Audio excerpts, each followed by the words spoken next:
আসসালামু আলাইকুম দর্শক, শুভেচ্ছা নিন আপনাদের সবাইকে স্বাগত জানাচ্ছি আমি কনক সারোয়ার আজকের অনুষ্ঠানে। দর্শক, শিরোনাম দেখে বুঝতে পারছেন গত বেশ কয়েকদিনে ভারত বাংলাদেশের উত্তেজনা টান টান পর্যায়ে আছে।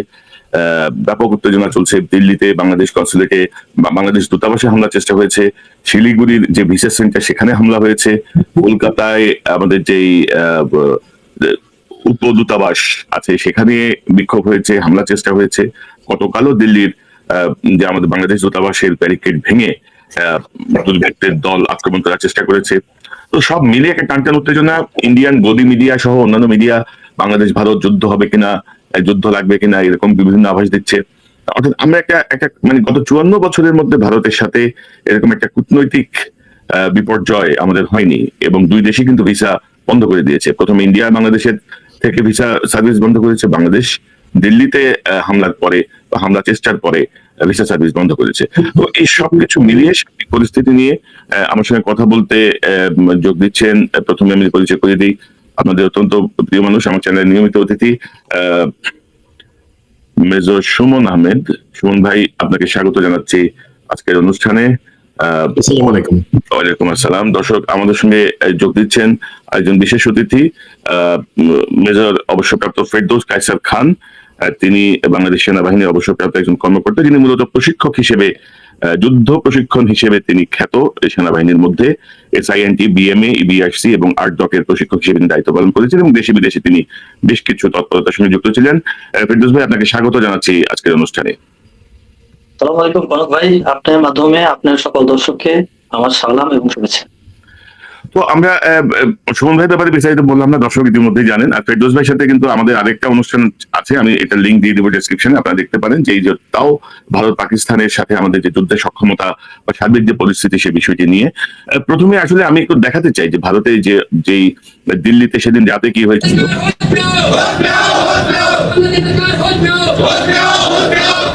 পরিবারকে এবং দিল্লিতে এটার পরে একটা গ্রুপ কিন্তু খুব ডিপ্লোম্যাটিক জোনের ভেতরে ঢুকে, যেটাকে বলা হয় চাণক্যপুরী ডিপ্লোম্যাটিক যে সিটি, ডিপ্লোম্যাটিক সকল দেশের দূতাবাসদের যে এলাকা চাণক্যপুরী, সেখানে ভেতরে ঢুকে রাষ্ট্রদূতকে প্রাণনাশের হুমকি দেয় এবং অশ্রাব্য গালিগালাজ করে। এবং পাশাপাশি শিলিগুড়িতে ভয়াবহ ঘটনা ঘটেছে।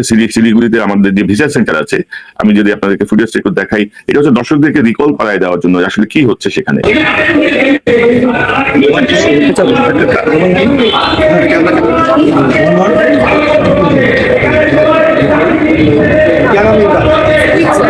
আমার মনে হয় যে আমার ভুল ফুটেজ আসছে, আমি ফুটেজটা আবার দেখাচ্ছি আপনাদেরকে এটার সাথে।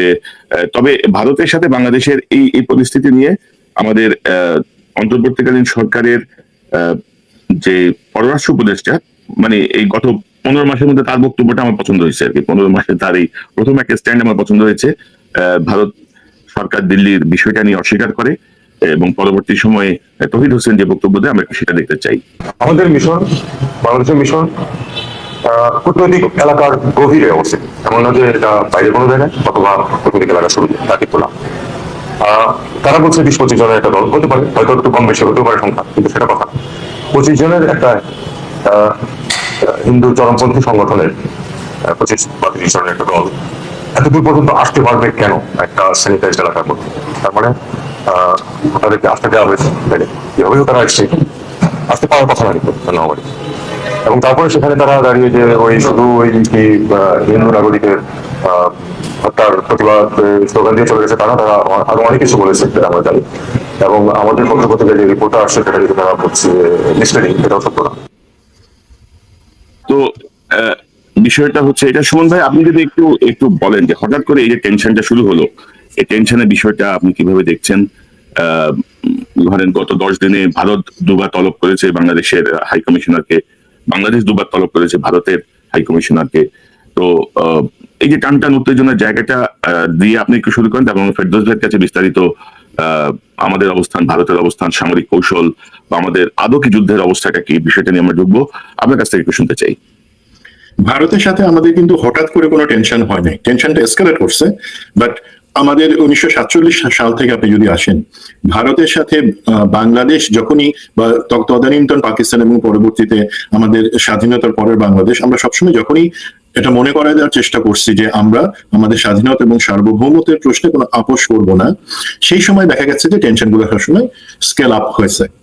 তার মানে এখন যদি আমরা টেনশনের কোনো অবস্থা দেখতে পাই একটা চূড়ান্ত পর্যায়ে, এটা আমাদেরকে একটু বুঝতে হবে যে নিশ্চয়ই আমরা আমাদের স্বাধীনতা সার্বভৌমত্বের প্রশ্নে এবং যেখানে আমরা ভারতের দাস হয়ে থাকতে আর চাইতেছি না, সেই জিনিসটা স্পষ্ট ভাষায় হয় কেউ মুখে উচ্চারণ করেছে অথবা আমরা আমাদের কাজে সেটাকে প্রমাণ করতেছি, সেই মুহূর্তে ভারতের একটা টেনশন শুরু হয়ে গেছে। এখন যেই ফ্রেজের কথা বললেন যে কেন, এখন দেখেন আমরা কিন্তু বর্তমানে আজকে এই 23 তারিখে ডিসেম্বরের, এখানে ইমিডিয়েট পাস্ট, প্রেজেন্ট এবং ইমিডিয়েট ফিউচার যদি আমি তাকাই, তিনটা জিনিস। একটা হচ্ছে এটা শহীদ হাদির শাহাদাত বরণের পরে আমাদের বাংলাদেশের জনগণের মধ্যে যে চিন্তা চেতনা, সেই জায়গায় যে দৃঢ়ভাবে ভারত বিরোধিতার জায়গাটা স্টাম্প হয়েছে, সেটা ইমিডিয়েট পাস্ট। বর্তমানে কি হচ্ছে দেখেন, শহীদ হাদির হত্যার বিচার এবং একই সাথে বিএনপির ভারপ্রাপ্ত চেয়ারম্যান জনাব তারেক রহমান, উনি আর 2 দিনের মধ্যে বাংলাদেশ আসতেছেন, সেটা হচ্ছে প্রেজেন্ট যদি আমি পলিটিক্যাল দিক থেকে দেখি। 3 নম্বর হচ্ছে আমাদের সামনে একটা নির্বাচন আছে, জাতীয় নির্বাচন, বহু আকাঙ্ক্ষিত 17 বছর পরে সত্যিকারের নির্বাচন। তিনটা জায়গায় ভারতের হচ্ছে সমস্যা। সমস্যাটা কিরকম? শহীদ হাদির ব্যাপারে তারা যেটা ধারণা করছিল এবং এখন একটা স্পষ্ট ইঙ্গিত মোটামুটি আসতেছে যে যেই আমরা জানি শহীদ হাদিকে হত্যার যেই প্ল্যান অথবা সেটার এক্সিকিউশন কোনো না কোনো পর্যায়ে ভারতের একটা হাত ছিল, সেটা কিন্তু বিভিন্ন মহল থেকে বলা হচ্ছে। তো কি হলো, শহীদ হাদির জানাজা পরবর্তী ওনাকে যে কবরে শোয়ানো হলো, তারা একজন শহীদ হাদিকে হত্যার চেষ্টা করে আমাদেরকে স্তব্ধ করার চেষ্টা করছিল, সেখানে দেখলো মিলিয়ন্স, লাখ লাখ শহীদ নতুন হাদি তৈরি হয়েছে আমাদের। এবং সেই হাদিটা চরিত্র চেহারা কি, তারা বাংলাদেশের সার্বভৌমত্বে বিশ্বাস করে প্রচন্ড ভাবে, তারা ভারতের যে আধিপত্যবাদ এবং আমাদের বিরুদ্ধে ভারতের যে প্রতিনিয়ত ষড়যন্ত্র, সেটার বিরুদ্ধে সোচ্চার কণ্ঠ।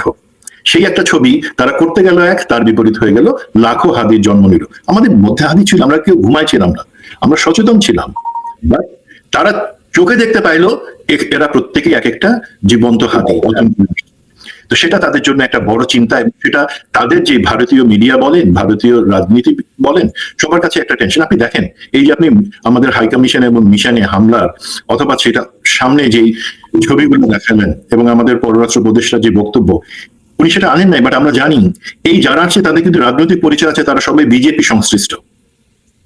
তাদের মধ্যে অন্তত 3 জন বিজেপি নেতাকে আইডেন্টিফাই করা গেছে নিশ্চিতভাবে। তার মানে এটা হঠাৎ করে কেউ ক্ষুব্ধ হয়ে করে নাই, এই সমস্ত জিনিস পার্ট অফ দ্য প্ল্যান, যেখানে ভারতের যে বিজেপি সরকার তার যে লোকজন তারাই এটা উস্কানি দেওয়ার চেষ্টা করতেছে। এখন কেন উস্কানি দেওয়ার চেষ্টা করতেছে, আমি আসি প্রেজেন্টে যেখানে অনেকগুলো সমস্যা আছে, যেই কারণে ভারত মনে করছিল বাংলাদেশের উপরে চাপ দিয়ে বর্তমান অন্তর্বর্তী সরকার এবং পরবর্তীতে আমাদের যে একটা নির্বাচিত সরকার আসবে তাদের থেকে অনেক কিছু আদায় করবার জন্য। বাট যে অন্তর্বর্তী সরকার বলেন অথবা সরকার যেটা আসবে ইনশাআল্লাহ ফেব্রুয়ারিতে, তাদের সামনেও কিন্তু জিনিসটা এখন ক্লিয়ার। বাংলাদেশের এই জনগণের আকাঙ্ক্ষাকে, আমাদের যে লাখো হাদির জন্ম হইল, তাদেরকে উপেক্ষা করে তারা কিছু করতে পারবে না এবং তাদেরকে বাংলাদেশকে প্রথমে আনতে হবে অন্য কিছুর আগে। সেই যে জনগণের চেহারাটা, এখন ভারত চাচ্ছে কি কোনোভাবে এই জিনিসটাকে ডিস্ট্র্যাক্ট করে সেখান থেকে আমাদের মনোযোগ সরা দিয়ে অথবা জিহাদির পার্টটাকে হালকা করে দেখানোর জন্য একটা যুদ্ধ ভাব তৈরি করবার জন্য প্রেজেন্টলি। এবং তারা আরো চাচ্ছে যদি সেইটাকে তারা আরো এসকেলেট করে, আমি পার্সোনালি মনে করি ভারতের কখনো সাহস ছিল না এবং ভবিষ্যতেও কখনো সাহস হবে না ইনশাল্লাহ আমাদের বিরুদ্ধে সরাসরি একটা সামরিক অভিযান বা একটা যুদ্ধে যাওয়ার জন্য, আমি ব্যক্তিগতভাবে বিশ্বাস করি। বাট তারা এই ভয়টা, জুজুর ভয় আমাদেরকে 15 বছর দেখাইছে পতিতা হাসিনা, এবং এখন এই ভয়টা দেখায় তারা চেষ্টা করবে পরবর্তীতে যে সরকার আসবে, নির্বাচন যদি হয়, সেই ক্ষেত্রে তারা যেন ভারতের এই হুমকির কথাটা, ভারতের এই শক্তির কথাটা মনে রাখে। তো এই যদি আমি নিকট অতীত, বর্তমান এবং ভবিষ্যতের পার্সপেক্টিভ এটা দেখি, এটা হচ্ছে তাদের মেসেজ। এবং মেসেজটা কাকে দিচ্ছে? আমাদের জনগণকে দিচ্ছে। কাদের সহায়তা দিচ্ছে? আমাদের মধ্যে গাদ্দার মিডিয়া আছে, আমাদের মধ্যে কিছু গাদ্দার এলিমেন্ট আছে, তাদের সহায়তায় তারা সেই জিনিসটাকে বড় করে দেখানোর বা বড় করে আমাদের সামনে একটা ভীতি সঞ্চারের জন্য চেষ্টা করতেছে। ভাই, ওরা যত এই ধরনের কাজ করবে আমাদের সাহসটা ইনশাল্লাহ আমরা তত বেশি দেখাবো, আমাদের মধ্যে ততই নতুন নতুন হাদির জন্ম হবে ইনশাল্লাহ। জি। মানে এসব হুমকি ধমকি দিয়ে খুব বেশি লাভ হবে না, যেটা আপনি বলছেন, যেটা আমরাও বিশ্বাস করি। এবং আমি দুটো ফুটেজ দেখাতে চাই। একটা হচ্ছে এই যে ধরেন শিলিগুড়িতে আমাদের যে ভিসা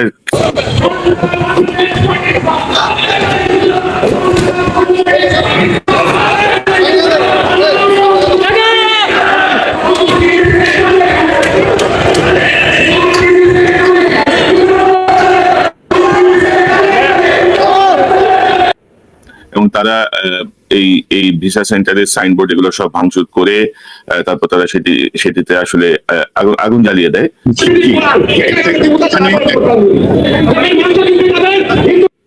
এখানে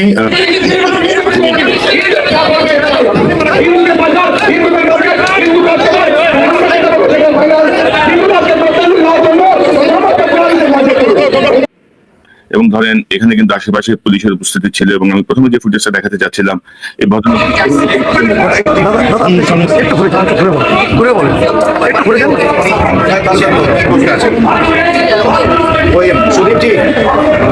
मैं नजर मुंसर बोल रहा हूँ, विश्व हिंदू परिषद स्टेट सेक्रेटरी। नहीं, आपका नहीं, विश्व हिंदू परिषद स्टेट सेक्रेटरी सिलीगुड़ी से बोल रहा हूँ। आपकी जो ये कंसर्न ऑफिस है, वीजा ऑफिस, बांग्लादेश की वीजा ऑफिस हमसे खुलनी नहीं चाहिए, यहाँ पे बंद रहेगी आगे तक। आपकी दीदी, आपकी जो सहयोगी है, क्या नाम है, नेहा जी हमारे सामने है, पुलिस प्रशासन सामने है, आपसे आग्रह कर रहे हैं यहाँ कोई भी वीजा एप्लीकेशन ग्रांट या एक्सेप्ट नहीं होना चाहिए, ऑफिस में रहनी चाहिए। बांग्लादेश में अपने हिंदू भाइयों पर अत्याचार होगा और आप लोग यहाँ बैठ के बिजनेस करेंगे बांग्लादेश के साथ, ऐसा कोई भी हम लोग अलाउ नहीं करेंगे। তো উনি হচ্ছে বিশ্ব হিন্দু পরিষদের স্টেট সেক্রেটারি, তার পরিচয় তো আপনারা শুনলেন তার মুখেই। তো ফেরদৌস ভাই, কি বুঝতেছেন পরিস্থিতি? ভারত বাংলাদেশ যুদ্ধ কি লাগবে, বা ভারত কি যুদ্ধে জড়াবে বাংলাদেশের সাথে? জড়ালে কি হবে? এই বিষয়টা নিয়ে আপনার কাছ থেকে এক্সপার্ট একটা বিশ্লেষণ একটু শুনতে চাই। ধন্যবাদ কনক ভাই। আমি আজকে এটার জন্য হয়তো শুরুতেই একদম ডাইরেক্টলি প্রশ্ন করা হলো যে ভারত বাংলাদেশের সাথে যুদ্ধ করবে কি না। এটাতে বলার আগে আমার মনে হয় যে আমাকে একটু ব্যাকগ্রাউন্ডে যদি যাওয়ার সুযোগ পাওয়া হয়। তো ব্যাকগ্রাউন্ডে যাওয়ার আগে আমি আজকে আমাদের যে আলোচনাটা, হয়তো এটা অনেকের কাছে পছন্দ লাগবে না। কাদের কাছে লাগবে না? যারা তথাকথিত সুশীল, ভারতপন্থী, ভারতের দালাল এবং ভারতের যারা পদলেহন করে, তাদের জন্য আমাদের আজকের যে আলোচনাগুলো সেটা তাদের কাছে খুব একটা হেলদি মনে হবে না। তো সেই জন্য হয়তো এটা তাদের জন্য not for them.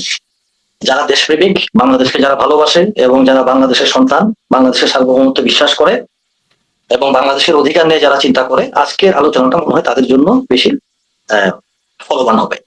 By the way, প্রেক্ষাপটে একটু যদি যাই আমরা, তাহলে আপনার যদি প্রথমে আমরা আসি যে 1947 দুটা দেশ তৈরি হলো। দুটা দেশ তৈরি হয়েছিল প্রথমে একটা শত্রুতামূলক আচরণের উপর ভিত্তি করে।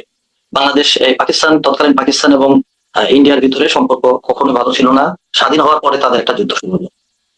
যাই হোক, অত পিছনে না যে আমরা যদি 1971 যাই, ভারতের আমাদেরকে সাহায্য করার মূল কারণটা ছিল সেটা হচ্ছে যে পাকিস্তানকে দুইটা ভাগে ভাগ করা। এটা এমন না যে আমাদেরকে তারা দয়া করে বা আমাদের দরকার সাহায্য, আমাদেরকে সাহায্য করা, নট দ্যাট।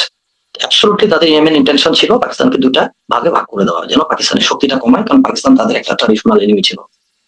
1971 এর পরে 1975 পর্যন্ত ভারতের দাবিদারি ইতিহাস জানে, সবাই জানে। ভারতের দাবিদারির পরে আমরা মাঝখানে কিছু পিরিয়ড আমরা বাংলাদেশে আমাদের সত্তা নিয়ে আমরা বেঁচেছিলাম খুব সুন্দরভাবে, হোয়াট এভার মেবি। 2009 থেকে 2024 আমি 15 বছরে ভারতের দাসত্ব, ভারতের আধিপত্যবাদ, এই জিনিসটা বাংলাদেশের চরমে চলে আসলো। কিভাবে আসলো? প্রথমে শুরু হলো বিডিআর কিলিং।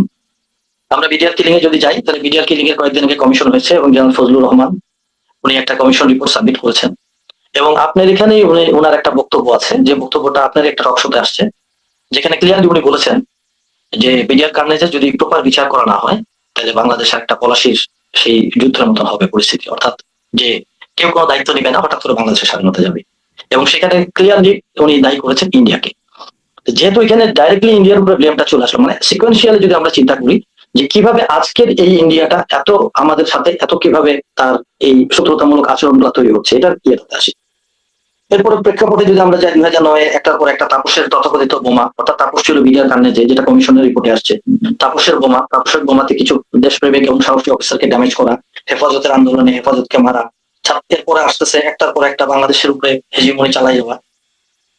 দেন আসলো হচ্ছে দিল্লি না ঢাকা স্লোগান দিয়ে হাসিনাকে ভাগানোর আন্দোলন, এবং হাসিনা চলে গেল, ছাত্র আন্দোলন শুরু হলো। তারপরে আমাদের ভিতরে মেজর সুমন যেটা বলেছেন যে আমাদের ভিতরে দেশপ্রেমের কোনো কমতি ছিল না, আমাদের বাংলাদেশের ভিতরে দেশপ্রেমিক জনতার কোনো কমতি নাই, বাট এটাকে গত 15 বছরে চাপায় রাখা হয়েছে। যেহেতু এটা চাপানো অবস্থায় ছিল, এটা প্রকাশ করতে দেওয়া হয় নাই। বাংলাদেশ নিয়ে, বাংলাদেশের স্বার্থ নিয়ে যদি কোনো কথা বলা হয়, তাহলে সেক্ষেত্রে দেখা যায় যে কোনো না কোনো কনস্পিরেসিতে সেই লোকটা আটকে যায়। দেখা যাচ্ছে যে আপনি যখন বাংলাদেশ এবং ইন্ডিয়ার কোনো বাইলেটারাল কোনো ইস্যু নিয়ে কোনো কথা বলেন, তখনই সমস্যা হয়। আমরা এটা যাবো, আমি ধীরে ধীরে এটাতে আসবো। এরপর যখন আমরা সত্যিকার অর্থে যখন আমরা স্বাধীন হলাম, অর্থাৎ 5 আগস্ট 2024 সালে, তারপর থেকে হয়তো আমাদের মুখটা খুলে গেল, আমরা প্রকাশ করতে থাকলাম। তো প্রকাশ করতে গেলে যে এতদিনের যে পুঞ্জীভূত যে ঘৃণাটা, আমাদের যে ইন্ডিয়া আমাদেরকে যেভাবে সাবজুগেট করে রেখেছিল, সেই জিনিসগুলো যখন আমাদের মুখ দিয়ে আসা শুরু করলো, তখনই ফার্স্ট স্লোগানটা আসলো দিল্লি না ঢাকা, এবং তারপরে একটার পর একটা ইন্ডিয়া নিয়ে আসলো। যখন ইন্ডিয়ার সাথে তখন আমাদের বাইলেটারাল প্রবলেম গুলো শুরু হলো, আমদানি এবং রপ্তানিতে সমস্যা শুরু হলো, হাসিনার পতন দিয়ে শুরু হলো। তারপরে আপনার ছাত্রদের আন্দোলন, ছাত্রদেরকে বিভিন্নভাবে নাজেহাল করা ইত্যাদিতে আসলো। ইন্ডিয়া যেটা চাচ্ছিল বরাবরই যে ভয় দেখিয়ে দমন করানো, তো ভয় দেখিয়ে দমন করানো, এটা ইন্ডিয়া 15 বছরে ইন্ডিয়া চেষ্টা করে গেছে। যখন ছাত্ররা এই দেশটাকে, ছাত্র জনতা যখন আমরা আগস্টের পরে যখন আমরা আমাদের স্বরূপে ফিরে আসলাম, তখন ইন্ডিয়ার ভিতরে তৈরি হলো একটা বাংলাদেশ সিনড্রোম। এই বাংলাদেশ সিনড্রোমের সাথে সাথে ইন্ডিয়ার সাথে আমার সাথে এবং মেজর সুমন এবং আপনি একটা টকশো করেছিলাম আমরা, যেখানে পাকিস্তানের অপারেশন সিন্দুর। তো অপারেশন সিন্দুরে ইন্ডিয়া একটা বাড়ি খেলো পাকিস্তানের কাছে প্রচন্ড ভাবে, মাসটা ভুলে গেছি আমি। এর পরবর্তীতে দেখা যাচ্ছে যে আমরা আর একটু ইয়েতে যাই, আসলো বিডিআর কমিশনের মধ্যে দেখা গেল যে ইন্ডিয়ার ইনভলভমেন্টটা চলে আসলো। তো ওভারঅলি এরপরে ইন্ডিয়াতে রোগী ট্রিটমেন্টের জন্য যাওয়া সেটা কমে গেল। ইন্ডিয়ার উপর দিয়ে এয়ার ফ্লাইট, যেটা আপনি সারপ্রাইজ হবেন যে 60% লেস ফ্লাইট ইন্ডিয়ার উপর দিয়ে কমে গেল। অর্থাৎ ইন্ডিয়াতে যদি আগে 100টা যাওয়া হতো ফ্লাইট, ইন্ডিয়া, চেন্নাই, দিল্লি, এটা দিয়ে সেটা কমে আর সেটা 60% চলে আসলো। সো ইন্ডিয়ার বিজনেস একটা বড় টার্ন হলো।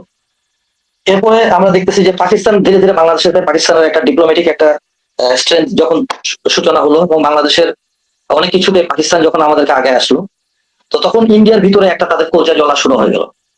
এইটার প্রেক্ষিতে শুরু হচ্ছে যে ইন্ডিয়ার ভিতরে যে এতদিন আমি যার উপরে আমি আধিপত্য আমার ছিল, যেখানে আমি একটা ফ্রি জিনিস যেখানে আমি পাচ্ছিলাম, যেখানে আমার কোনো কিছুর অভাব ছিল না, আমি বাংলাদেশ থেকে যেভাবে ইচ্ছা সেভাবে আমি আমার ফ্যাসিলিটি গুলো নিয়েছি। যখন ইন্ডিয়া এই জিনিসটাতে যখন ইন্ডিয়ার আঘাত করলো, তখন ইন্ডিয়া এটাতে রিটালিয়েট করা শুরু করলো, বা তার একটা রিয়েকশন আসলো। সেই রিয়েকশনটা ইন্ডিয়ার ইনিশিয়ালি গভর্নমেন্ট লেভেলে ছিল, টাউন লেভেলে, এটা জনগণ লেভেলে যেতে যেতে আজকে এটার দশা। এবং আমাদের মাননীয় পররাষ্ট্র উপদেষ্টা উনি বলেছেন অলরেডি, যেটাতে তো অবশ্যই এটাতে অ্যালাউ করা হয়েছে, নাহলে কিভাবে একটা ডিপ্লোম্যাটিক ওয়েল সিকিউরড একটা জায়গায় কিভাবে এই ধরনের আন্দোলন হয়। আপনি শুনলে একটু সারপ্রাইজ হয়ে যাবেন যে ভারতের সাথে বাংলাদেশের 54 বছরের যে ডিপ্লোম্যাটিক রিলেশন, এর ভিতরে গত 1.5 বছরের আগে কখনো কোনো ডিপ্লোম্যাটিক কল করা হয় নাই, অথচ গত 1.5 বছরে 6 বার ডিপ্লোম্যাটিক কল করা হয়েছে ইন্ডিয়ান অ্যাম্বাসেডরকে। তার মানে ইন্ডিয়ান এবং বাংলাদেশের ডিপ্লোম্যাটিক লেভেলে তার ব্যালেন্সটা খুব বেশি ভালো অবস্থায় আমি মনে করি না। এটা একটা আনস্টেবল একটা সিচুয়েশন, এটা চলে গেছে। এর ভিতরে প্রেক্ষাপটে আরেকটু যাই, হাসিনার বিভিন্ন রকমের বক্তব্য।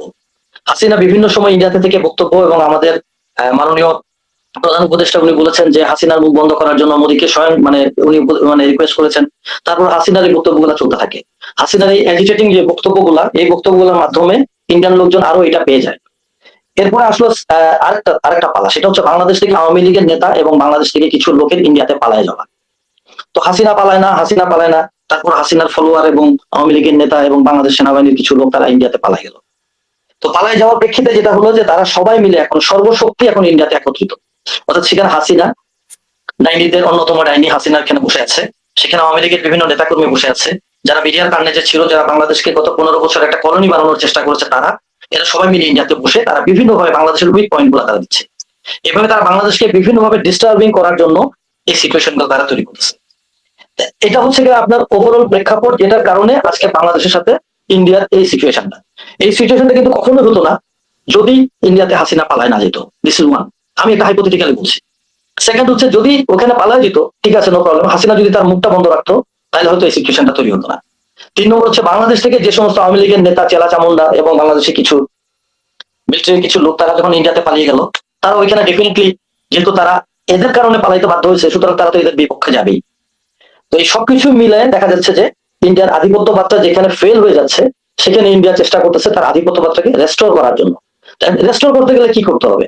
এখন মনে করেন আপনার গ্রামের এক টুকরা জমি আছে, আপনার জমিটা আমি দখল করে নিলাম, আপনার জমিটা যখন আমি দখল করে নিব, তখন আপনার জমিটা আনার জন্য আপনি কি করতে পারেন? এক হচ্ছে আপনি আমার সাথে একটা সালিশ করতে পারেন, আপনি উকিলের কাছে যেতে পারেন, কোর্ট কাচারি করতে পারেন। তো ইন্ডিয়া বাংলাদেশের সাথে এইভাবে না, যে ইন্ডিয়া বাংলাদেশকে ওই ধাক্কা দেওয়া, ধমক দেওয়া, বিভিন্ন ভাবে বাংলাদেশকে আনস্টেবল করে যে আসো, তোমাদের প্রভু আমরা বা তোমাদের লর্ড আমরা, তোমরা আমাদের প্রেসক্রিপশন অনুযায়ী তোমরা চলবা, এর বাইরে তোমরা যেতে পারবা না। সুতরাং তোমাদেরকে আমি বিভিন্ন ভাবে চাপ প্রয়োগ করবো। এই চাপগুলাই হচ্ছে গত 1.5 বছরের চাপ। চাপগুলো আমরা সবাই জানি, আমি চাপের কথাগুলো নিয়ে সময় নষ্ট করবো না। দেন মেজর সুমন আর একটা কথা রাইটলি বলেছেন, সেটা হচ্ছে যে আমাদের সামনে ইলেকশন। সো ইলেকশনে যেন একটা দাবেদারি গভর্নমেন্ট যেন আসে, বা দাবেদারি গভর্নমেন্ট না আসলেও গভর্নমেন্টকে যেন দাবেদারি ফলো করতে হতে পারে, তাকে যেন ইন্ডিয়ার প্রতি যেন লয়াল থাকে, এই জিনিসগুলো তৈরি করার জন্য ইন্ডিয়া বাংলাদেশকে একটা চাপ দিচ্ছে।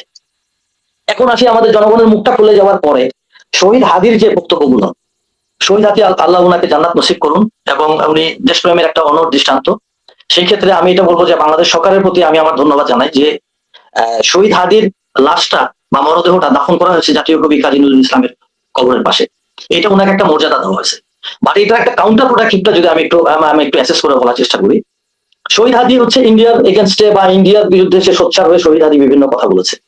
যেহেতু তাকে জাতীয় একটা মর্যাদা, এরকম একটা মর্যাদাপূর্ণ একটা জায়গায় তাকে দেওয়া হলো, সুতরাং এটাও ইন্ডিয়ার জন্য একটা বড় আঘাত। ইন্ডিয়া চিন্তা করতেছে যে না, তাহলে যারা বাংলাদেশে আমাদের এগেনস্টে যারা কথা বলে, যারা আমাদের স্বার্থ বিপরীতে যারা কথা বলে, তাদেরকে তো বাংলাদেশের রাষ্ট্রীয় মর্যাদা দেওয়া হচ্ছে, বাংলাদেশে তাদেরকে তো সম্মান দেওয়া হচ্ছে।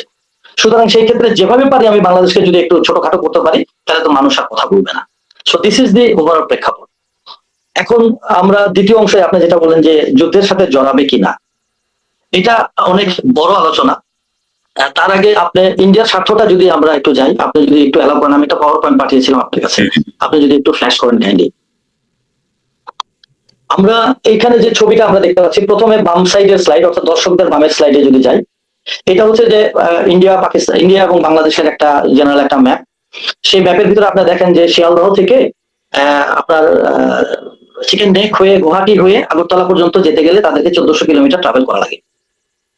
এবং সেটা ধীরে ধীরে সেই জিনিসটা আওয়ামী লীগ আমলে 15 বছরে সেটা ক্যালকাটা টু ঢাকা টু আগরতলা সেটা মাত্র 440 কিলোমিটার তারা মাত্র আসলো, অর্থাৎ প্রায় দেখা গেল 1000 কিলোমিটার ডিস্টেন্স তারা কমাই নিয়ে আসলো। তো এত বড় একটা স্বার্থ ইন্ডিয়ার, এত বড় একটা স্বার্থ যখন ইন্ডিয়া পেয়ে গেল হাসিনার কাছ থেকে, হাসিনা যখন ফল হয়ে গেল, তখন স্বাভাবিক কারণে তো ইন্ডিয়া বাংলাদেশে চাবে যে আমি আবার আগের জায়গায় আমি ফিরে যাই। আমরা যদি সেকেন্ড স্লাইডে যাই, তাহলে দেখবেন যে রেলওয়ে ট্রানজিট গুলা কিরকম ছিল। আমরা জাস্ট ইন্ডিয়ার স্বার্থগুলো আমরা এখানে দেখতে যাচ্ছি যে কিভাবে হাসিনা বলছে যে ইন্ডিয়াকে যা দিয়েছি ইন্ডিয়াটা আজীবন স্মরণ রাখবে।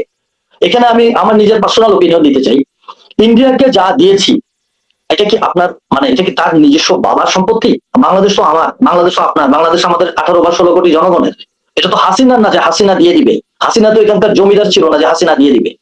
তো ইন্ডিয়াকে যেভাবে সে দিয়েছে, আপনি দেখেন যে রেলওয়ে ট্রানজিট পরের স্লাইডে দেখেন যে সবুজ বাংলার ভিতর দিয়ে কিভাবে একটার পর একটা রোড এবং রেলওয়ে এবং রিভার নেটওয়ার্ক তৈরি হয়েছে।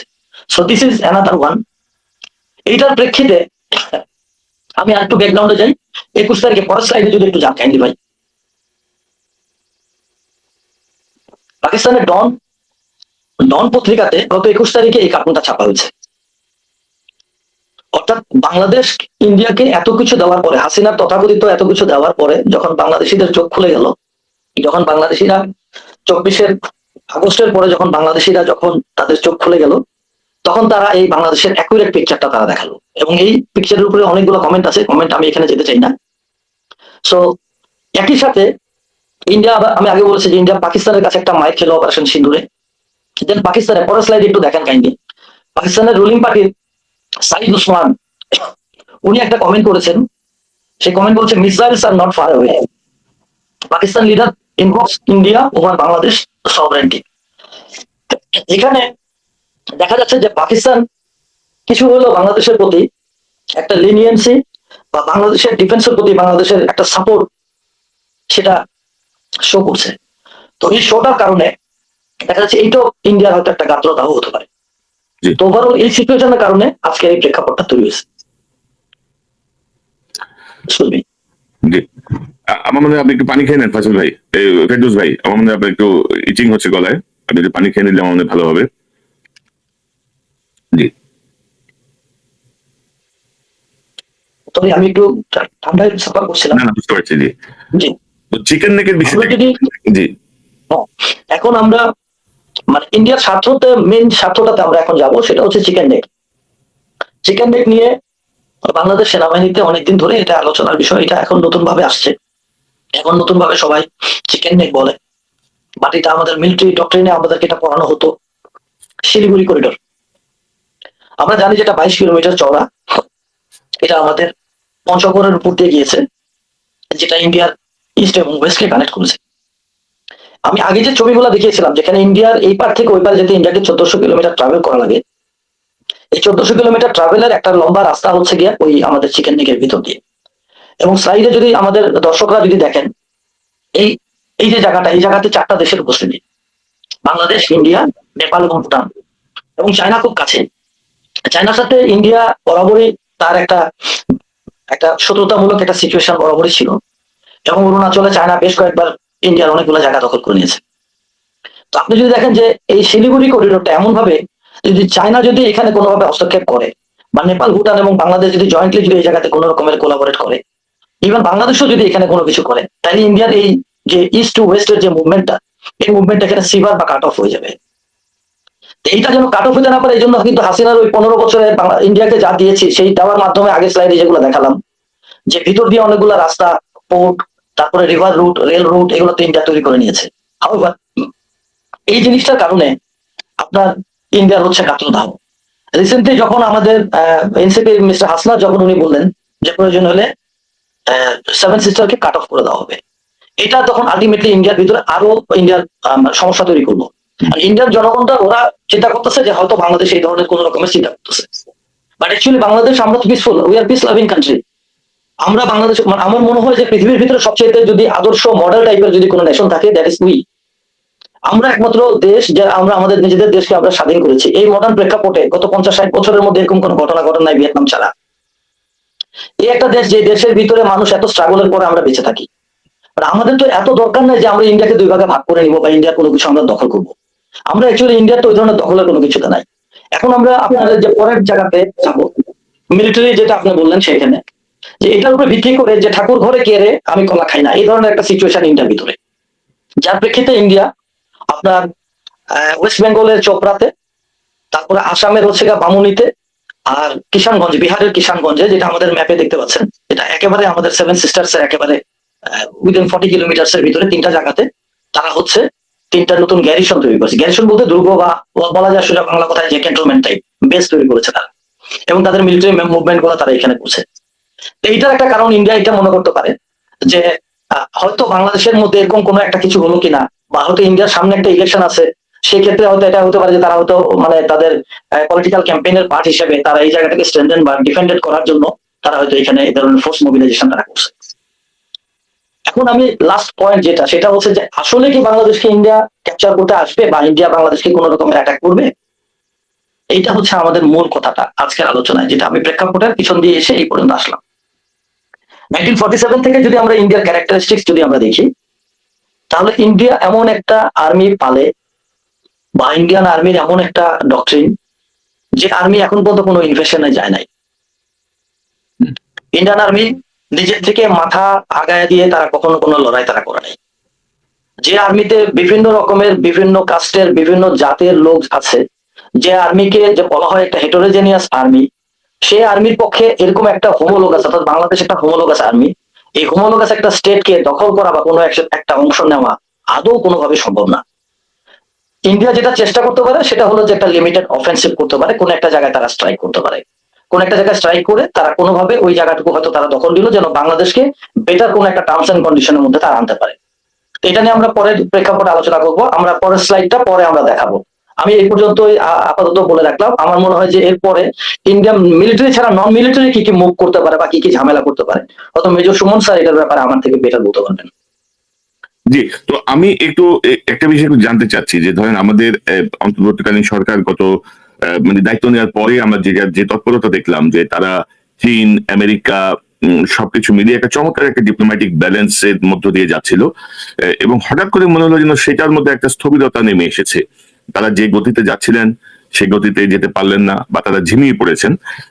এই জায়গাটা কিভাবে দেখছেন? এবং এই মুহূর্তে যদি আপনি যেটা বলছিলেন যে কোনো ধরেন সার্জিক্যাল স্ট্রাইক টাইপ বা কোনো সাময়িক যদি কোনো তারা আগ্রাসন দেখায়, তো সেক্ষেত্রে বাংলাদেশের মিত্র কারা? ইতিমধ্যে পাকিস্তানের একজন তরুণ নেতা সরকারের সঙ্গে যুক্ত, তিনি ইতিমধ্যে একটা প্রতিক্রিয়া দেখিয়েছেন।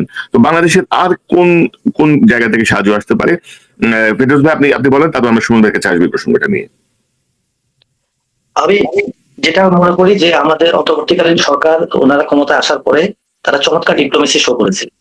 একাধিক ক্রমে তারা চায়নার সাথে লিস্টে, এইদিকে আপনার যদি ধরি পাকিস্তানের সাথে, যেটা লং টাইম পাকিস্তানের সাথে আমাদের ডিপ্লোমেটিক রিলেশন বন্ধ করা ছিল বা খুব একটা মানে স্বাস্থ্যকর একটা সম্পর্ক ছিল না, সেটাকে ডেভেলপ করছে। একই সাথে টার্কির সাথে একটা ডেভেলপ হয়েছে, আমেরিকার সাথে তো চলছেই। সো আমার মনে হয় যে বাংলাদেশ আমরা বন্ধুহীন না, এবং আমাদের যথেষ্ট সাপোর্ট আছে ইন্টারন্যাশনাল বিভিন্ন নেশনস গুলোর কাছে। জাতিসংঘের মহাসচিব উনি বাংলাদেশ রয়ে গেছেন। সেই ক্ষেত্রে আমি কোনো রকমেরই আমি ওই ধরনের কোনো ইয়ে দেখি না যে আমরা বন্ধুহীন ভাবে আমরা একটা যুদ্ধে জড়াই করবো এবং আমাদের কোনো বন্ধু থাকবে না। একটা মিলিটারি ক্যাম্পেইন যখন শুরু করা হয়, মিলিটারি ক্যাম্পেইন আমরা যেটাকে মিলিটারি ভাষায় ক্যাম্পেইন প্ল্যানিং বলি, ক্যাম্পেইন প্ল্যানিং এর আগে একটা দেশ যখন একটা দেশের সাথে কোন রকমের অফেন্সিভে জড়ায়, তার আগে সে তার স্ট্রেংথ এন্ড উইকনেস সে বের করে। তো স্ট্রেংথ এবং উইকনেস শুধুমাত্র আর্মির সাইজ বা আর্মির মাসল কত মোটা সেটা দিয়ে মিলিটারি স্ট্যান্ডস গুলা বা সুতার যে পাকানো দড়ি যেটা স্ট্যান্ডস বলা হয়, সেটা শুধুমাত্র ওটার মাধ্যমে না। এটার সাথে আপনি যদি দেখেন তাহলে সেটা তার ডিপ্লোমেসি, তার ইকোনমি, তার মোরাল সাপোর্ট, তার জনগণের সাপোর্টটা কেমন, জনগণ কি চাচ্ছে, এবং একই সাথে ইন্টারন্যাশনাল কি কি সাপোর্ট সেই দেশটা পাবে, বা আমি যে দেশটাকে অ্যাটাক করবো সেই দেশটা আমি কতটুকু পাবো। আপনি যদি আসেন ইন্ডিয়ান আসে আমরা ইন্ডিয়ান মোরাল এই মুহূর্তে ইজ ভেরি লো। ক্যালকাটাতে আমাদের প্যারাসিটামল নেওয়ার জন্য ক্যালকাটায় আমাদের রোগীরা যাচ্ছে না, they are going to China. So ক্যালকাটাতে আমাদের যে মেডিকেল যে ট্যুরিজম যেটা ছিল, বা ক্যালকাটাতে আমাদের যে তথাকথিত ডাক্তারের জন্য যাওয়া যেত লাগতো, সেই জিনিসটা এখন ক্যালকাটাতে আর যাওয়া হয় না। সো ক্যালকাটার ইকোনমি, এটা তো আমরা সোশ্যাল মিডিয়া এবং বিভিন্ন ভাবে দেখতেছি, ক্যালকাটার ইকোনমি অলমোস্ট ভেঙে গেছে। ইন্ডিয়ান ক্যালকাটার যারা আছে বা পশ্চিমবঙ্গে যারা আছে, তারা বলবে যে why to wage war against India, against বাংলাদেশের সাথে আমরা ফাইট করবো কেন? আমার তো ব্যবসা এমনি পড়ে গেছে ভাই, বাংলাদেশকে তো ধরে ধরে ভাই দাদা করে ডেকে ডেকে আমার দেশে নিয়ে আসা উচিত। So this is one option. ইন্ডিয়ার অন্যান্য স্টেট গুলোর কথা বাদ দিলাম, কিছু কিছু দেশ তো স্টেট তো আছে তারা খাবারই খেতে পারে না, তাদের স্বাস্থ্যকর কোনো একটা টয়লেট নাই, তাদের কোনো ওয়াটার ফ্যাসিলিটি নাই।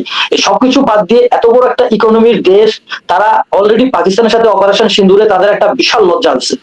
এত কিছুর পরেও তারা কোন আক্কেলে তারা বাংলাদেশের সাথে তারা লড়াই করবে? আমি এটা কোনোভাবে আমি যুক্ত দেখি না।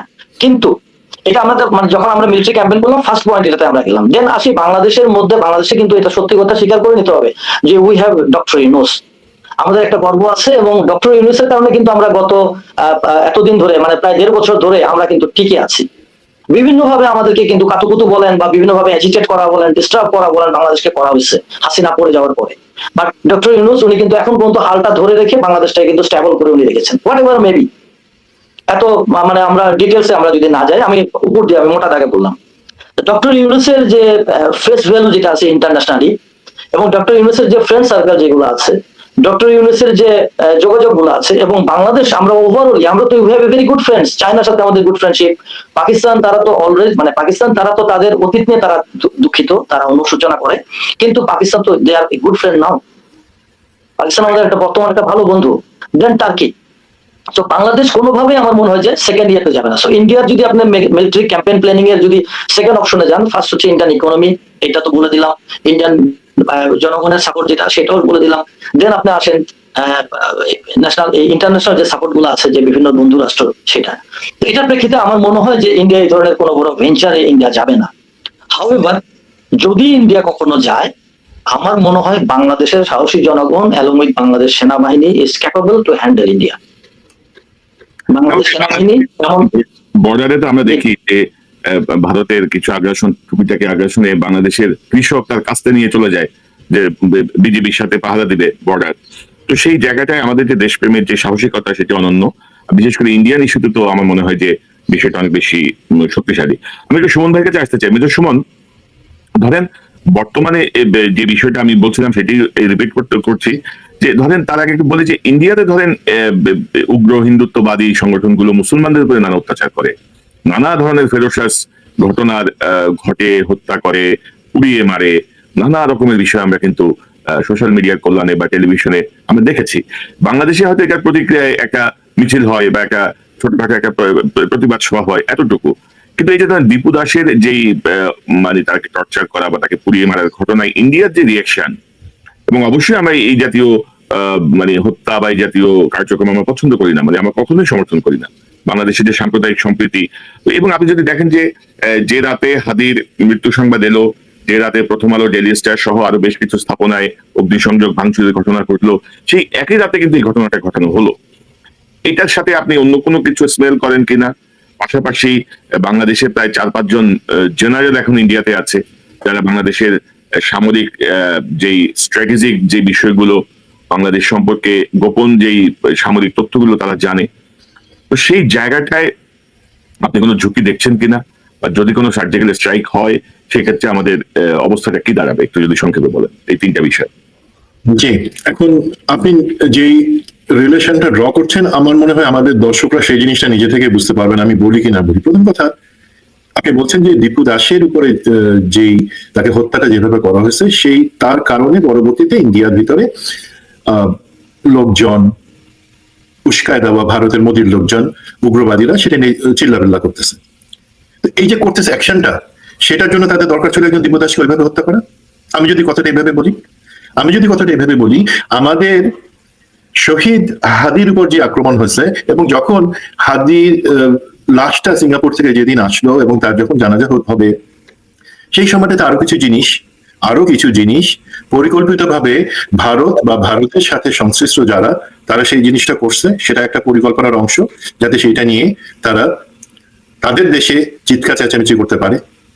আমরা বাংলাদেশে আমরা সংখ্যালঘুদের, বিশেষ করে হিন্দুদের উপর নিপীড়ন চালাই, নৃশংসভাবে তাদের হত্যা করে, এই কথা বলতে পারে। এবং আপনি যদি দেখেন এলাকাটা যেখানে দীপু দাসকে হত্যা করা হয়েছে, সেটা হচ্ছে ভারত সীমান্তের কাছাকাছি মানসিং এ। এবং এই জায়গাতে আমরা জানি, অনেক সময় দেখছি যে আমাদের যত, বিশেষ করে পতিত আওয়ামী লীগ এবং আমাদের যে জেনারেল যারা পালা গেছেন ইন্ডিয়াতে, সবাই ওই রাস্তা হালুঘাটের দিক থেকে মানসিং থেকে পালা গেছেন। তার মানে ওখানে বা ভারতীয় গোয়েন্দারা কিন্তু অনেক বেশি অ্যাক্টিভ। তো আমার হিসাবে তারা, এটা কোনো সাধারণ ঘটনা, এটা একটা ভারতের পরিকল্পনার অংশ, যে তারা একজন, এবং এটা তো আমরা জানি যে সেই ক্ষেত্রে কোনো ব্লাসফেমি বা ধর্মের অবমাননার কোনো ব্যাপার ছিল না, তাকে পরিকল্পিতভাবে লোকজন হত্যা করছে, এবং সেখানে কিভাবে ইনভলভ ছিল এটা আমরা ধরে নিতে পারি। এখন বাংলাদেশের কিছু লোক, ধরেন 10টা জেনারেল ওখানে গিয়ে যদি আমি মনে করি আছে, অ্যাকচুয়ালি আমরা একটু খোঁজ নিলে, আমি জানি না এটা কতটুকু বাইরে আসছে, আমরা যে জেনারেল বা যাদের কথা বলি তাদের মধ্যে আসলে কি কেউ এখন ভারতে আছে? আপনারা একটু খোঁজ নেওয়ার চেষ্টা করেন। আমাদের যদি এনএসআই এবং ডিজিএফআই শক্তিশালী থাকতো, তারা কিন্তু বের করে ফেলতে পারতো যে 6 মাস আগেই তারা কিন্তু সম্ভবত কেউ আর ভারতে নাই, তারা আরো সিকিউর কোনো জায়গায় চলে গেছে। বাট আছে কারা? আপনি চিন্তা করেন, এই যে সিটিসি মনিরুল, তারপরে হাসিনা নিজে, তারপর আওয়ামী লীগের সেই সমস্ত জারদ সন্তান, নানক, তার মির্জা আজম, শেখ সেলিম, তারা তো সবাই ভারতে বসে আছে, এবং যত আমাদের নিরাপত্তা সংশ্লিষ্ট তথ্য সেগুলো হাসিনার কাছেও আছে, হাসিনা নিয়ে গেছে। তো সেখান থেকে তারা সেগুলো পাইতেছে। তো সেগুলো পাওয়ার পরেও সেটা আমাদের জন্য অবশ্যই ঝুঁকি, যে কারণে আমরা সবসময় বলতেছিলাম যে তাদেরকে, হাসিনার ব্যাপারে ভারত জিদ ধরে থাকলে ও ভারতে পচুক, সেটা আমি সবসময় বলি, বাট বাকিদেরকে ফেরত আনাটা জরুরি। আর সেই সব তথ্য সহ আমি মনে করব, হ্যাঁ, ভারতের ক্যাপাবিলিটি আছে যে একটা সার্জিক্যাল স্ট্রাইক করার। মানে ধরেন আমার কাছে একটা অস্ত্র আছে, তাতে গুলি আছে, আমি ইচ্ছা করলে গুলি করতে পারি। বাট করবো কিনা সেটা করবার আগে আমাকে কিন্তু অনেক জিনিস চিন্তা করে ফেলতে হবে, যে আমি কি একটা আইন শৃঙ্খলা পরিপন্থী কাজ করবো, কারো উপরে গুলি করবো, কাউকে হত্যা করবো, তার আফটার এফেক্টটা কি হবে। তো ভারতের অতটুকু বুদ্ধি আছে। বড় কথা, ভারতের বুদ্ধির থেকে বেশি ভয় আছে। সে জানে 1965 যুদ্ধ, দেন 1971 আমাদের স্বাধীনতা যুদ্ধ, প্রতিটা ক্ষেত্রে এই আমাদের সেনাবাহিনী তাদের থেকে অনেক অনেক সুপেরিয়ার ছিল, সেটা সে জানে। তো এখন ভারত যদি সেই কাজটা না করে বা করতে সার্জিক্যাল স্ট্রাইক পসিবল, যদি তার মধ্যে, মনে রাখবেন ভারতেও কিন্তু ইলেকশন সমাগত, তাকেও একটা পজিশন নিতে হবে, তাকে দেখাতে হবে বাংলাদেশ একটা জঙ্গি দেশ, সেই মতন তাকে কাজ করতে হবে। দেখেন শহীদ হাদিকে তারা কলঙ্কিত করবার জন্য ভারতীয় মিডিয়া কত কত অপপ্রচার চালাচ্ছে, এখনো তারা বাংলাদেশকে জঙ্গি তকমা দিতে চাবে। সেই সব যেটা আছে তার বাদে যদি সার্জিক্যাল স্ট্রাইক করে কোনো লিমিটেড গেইন করতে চায়, চেষ্টা করতে পারে, সেক্ষেত্রে একটু মনে হয় তাদের চিন্তা আছে। আর যেটা একটু মেজর ফেরদৌস আমার সুন্দর করে বুঝায় বলছে জিনিসটা, এই যে আমাদের মিত্র দেশ কারা আছে, তাদেরকে আপনি বলছিলেন যে ইনিশিয়ালি আমরা দেখছিলাম যে চায়নার সাথে, টার্কির সাথে, সৌদি আরবের সাথে, ইউএস এর সাথে আমাদের বেশ কিছু আলোচনা হচ্ছিল এবং আমাদের নিরাপত্তা সংক্রান্ত জিনিসে। ভাই আমি কিন্তু ধরেন ফৌজে, মিলিটারিতে আমাকে একটা জিনিস শিখাইছে, সেটা হচ্ছে কি, আমার দুইটা জিনিস বলা যাবে না। আমি ভাবছিলাম আর আমি চেষ্টা করছিলাম, বলতে হবে, কারণ আমি ভেবে যদি সেটা এক্সিকিউট না করতে পারি বা আমি চেষ্টা করি সেটা যদি রেজাল্ট না আনতে পারি, দেন আই এম জিরো। আমাদেরকে আর্মিতে ফ্রি, তোর মনে আছে তাই তো, তোমার মনে আছে তো, তাই না? আমাদেরকে এই জিনিসটা শেখানো হয় যে আমি যা করবো সেটা রেজাল্ট আনতে হবে, আমার কোনো অজুহাত বলা যাবে না যে আমি চেষ্টা করছিলাম বা আমি চিন্তা করছিলাম। তো এই যে এত আলাপ চলছিল, চায়নার সাথে এত ঘনিষ্ঠভাবে আমরা কিছু জিনিসের সহযোগিতার জায়গায় যাচ্ছিলাম, অন্যান্য দেশগুলোর সাথে আমরা যাচ্ছিলাম, সেই জায়গায় কিন্তু আমাদেরকে দেখতে হবে রেজাল্ট আমরা আনতে পারছি কিনা, কি কোনো কি রেজাল্ট আসছে। এবং এই দেশ আমার মিত্র, এই দেশ আমাকে বলছে, বা আজকে পাকিস্তান এটা বলছে, চায়না এটা বলছে যে আমরা তাদের ভাই, আমাদের পাশে দাঁড়াবে। তারাও কিন্তু এই সময় তাদের স্বার্থটা প্রথমে চিন্তা করবে। এটা এটা আমাদেরকে ফ্রাস্ট্রেটিং না, বাট এটাই সত্য। প্রতিটা দেশ তার নিজের স্বার্থ প্রথমে দেখবে। এবং আপনারা জানেন চায়না হচ্ছে এমন একটা জিনিস, কখনো মিলিটারিলি কোনো দেশে বা কোথাও ইনভলভ হতে চায় না, তার কাছে চিন্তা হল ইকোনমি। তো আমাদেরকে তাহলে চিন্তা করলাম, চেষ্টা করলাম, এখন রেজাল্টটা কিভাবে আনতে হবে আমাদেরকে অবশ্যই। এবং আমি আশা করব এই অন্তর্বর্তীকালীন সরকার, তারা যদি নাও পারে, তারা অন্তত পথটা ওপেন করে দিয়ে যাবেন আমাদের নির্বাচিত সরকারের জন্য, যারা এই দেশগুলির সাথে আমাদের নিরাপত্তা সংশ্লিষ্ট চুক্তি করবেন। আমি এই প্রসঙ্গে যদি একটু বলি যে ধরেন অনেকেরই একটা দাবি আছে। আপনি জানেন যে সাম্প্রতিক সময়ে সৌদি আরব কিন্তু পাকিস্তানের সাথে একটা সামরিক চুক্তিতে গেছে যে সৌদি আরব যদি আক্রান্ত হয় তাহলে পাকিস্তান তার সর্বশক্তি দিয়ে সৌদি আরবের পাশে থাকবে। তো সৌদি আরব যদি এটা করতে পারে, আমার তো মনে হয় যে বাংলাদেশও চাইলে পাকিস্তানের সাথে বা টার্কির সাথে বা চীনের সাথে, যেহেতু ধরেন 54 বছর ধরে আমরা দেখছি যে ভারত কিভাবে বাংলাদেশকে, তার টার্গেটই হচ্ছে বাংলাদেশকে মানে শোষণ করা, বাংলাদেশের কাছ থেকে ম্যাক্সিমাম বেনিফিট নেওয়া, তাদের আধিপত্য প্রতিষ্ঠা করা। এবং জি, তো সেই জায়গাটায় ধরেন রাজনৈতিক সরকার কতটুকু পারবে আমার সন্দেহ আছে। তো এটা কি এই অন্তর্বর্তীকালীন সরকারের উপরই তো আমি দায়িত্ব, আমাদের অন্তর্বর্তীকালীন সরকারের উপর কাছে ভাই 1.5 মাস সময় আছে। তাদেরকে আমরা আগে থেকে সেই জিনিসটা সাজেস্ট করতেছিলাম, 1.5 মাস সময় ছিল, তারা সেটা করতে পারেন কিনা। আমি যদি করতে পারেন, আমি 2 হাত তুলে তাদেরকে অভিনন্দন জানাবো। এখন একটা জিনিস বলি ভাই, সমস্যাটা আরো কোথায় আসতেছে। আমাদের, আপনি শুনতে পাচ্ছেন কনক ভাই? শুনতে পাচ্ছি ভাই। জি জি। এখন যেটা হচ্ছে কি, যদি আপনি বলছেন পাকিস্তানের সাথে, সৌদি আরবের সাথে, চায়নার সাথে অথবা মালয়েশিয়ার সাথে আমরা যদি সেই ধরনের কোনো চুক্তিতে যাই, প্রথমে সেটার ব্যাপারে প্রশ্ন তুলবে এবং জনমত অন্য খাতে নেওয়ার চেষ্টা করবে কে? প্রথম আলো, ডেইলি স্টার। তারা বলবে আমাদের পাশে তো বৃহৎ শক্তির দেশ ইন্ডিয়া, ভারত আছে, ভারতকে আমরা সাথে নেই বরঞ্চ, তাহলে ভারতকে আমরা না রাগাই। ভারত হচ্ছে একটা লায়ন, ঘুমন্ত লায়ন, তাকে কেন আমরা খোঁচা দিব? তাহলে তো আমাদের চুক্তি করা দরকার হয় না। প্রথম আলো, ডেইলি স্টার, সেই কারণেই প্রথম আলো, ডেইলি স্টারের সম্পাদক, মালিক, তারা নিরাপত্তা পাবেন, গানম্যান পাবেন। আর যখন এই একই জিনিস আমাদের সাংবাদিক ইলিয়াস হোসেন, সে তার চ্যানেলে বলবে বা ইউটিউবে বলবে, একই জিনিস কিন্তু বলবে কোন উস্কানি না দিয়েই, যে পাকিস্তানের সাথে, চায়নার সাথে, সৌদি আরবের সাথে, টার্কির সাথে সম্পর্ক ভালো করো, তখন আপনারা তার বাংলা এডিশন বন্ধ করে দিবেন। এখন এগুলো হচ্ছে হঠকারী সিদ্ধান্ত।